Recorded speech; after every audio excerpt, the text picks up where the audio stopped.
اعوذ باللہ من الشیطان الرجیم بسم اللہ الرحمن الرحیم اللہم صلی علی محمد وعلی آل محمد کما صلیت علی ابراہیم وعلی آل ابراہیم انکا حمید مجید اللہم بارک علی محمد وعلی آل محمد کما بارکت علی ابراہیم وعلی آل ابراہیم انکا حمید مجید۔ السلام علیکم ورحمۃ اللہ وبرکاتہ۔ میرے بھائیوں، بزرگوں، بچوں، دوستوں، بھائیوں، آج دا موضوع حدیث پاک پیارے آقا صلی اللہ تعالی علیہ وآلہ وسلم دی تمہارے سامنے پیش کرے نا، اور اس حدیث کو میرے بھراؤ سننا بھی ہے تے اگو تے پھیلاونا ہے۔ بسم اللہ الرحمن الرحیم۔ حضرت عمر بن احوص جشمی رضی اللہ تعالی عنہ سے روایت ہے کہ انہوں نے حجۃ الوداع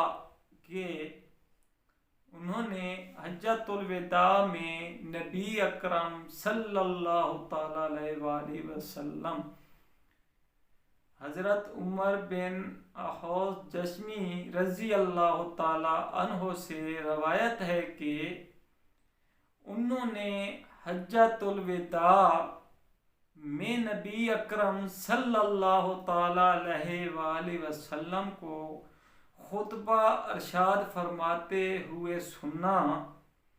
آپ صلی اللہ تعالی علیہ وآلہ وسلم نے اللہ تعالی کی حمد و ثنا بیان کی اور واعظ و نصیحت کیا اور فرمایا، سنو، عورتوں سے اچھا سلوک کرنا وہ تمہارے پاس قیدی کی طرح ہیں، تم اس خاص شے کے سوا کسی چیز کے مالک نہیں۔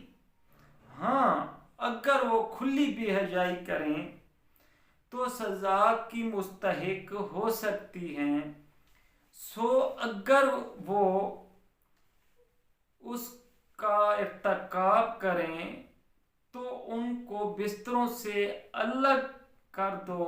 اگر یہ تدبیر غیر مؤثر ہو تو ان کو اس طرح مارو کہ وہ مار حسن یا جسم میں عیب کا سبب نہ بنے۔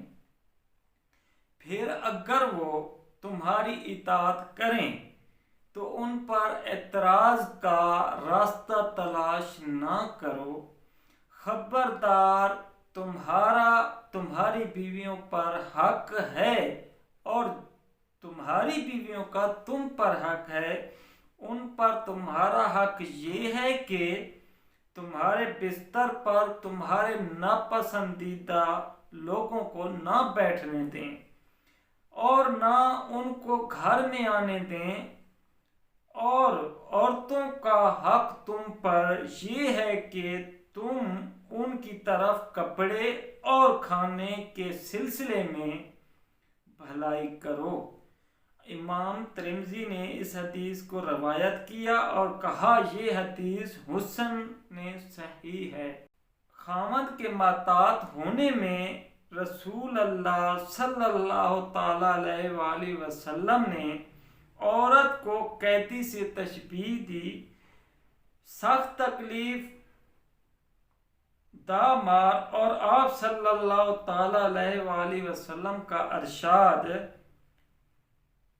ان پر بہانوں سے اعتراض کا راستہ تلاش نہ کرو، یعنی ایسے طریقے سے جن کے ساتھ تم ان کو تنگ کرو اور تکلیف دو، اور اللہ ہی زیادہ علم والا ہے۔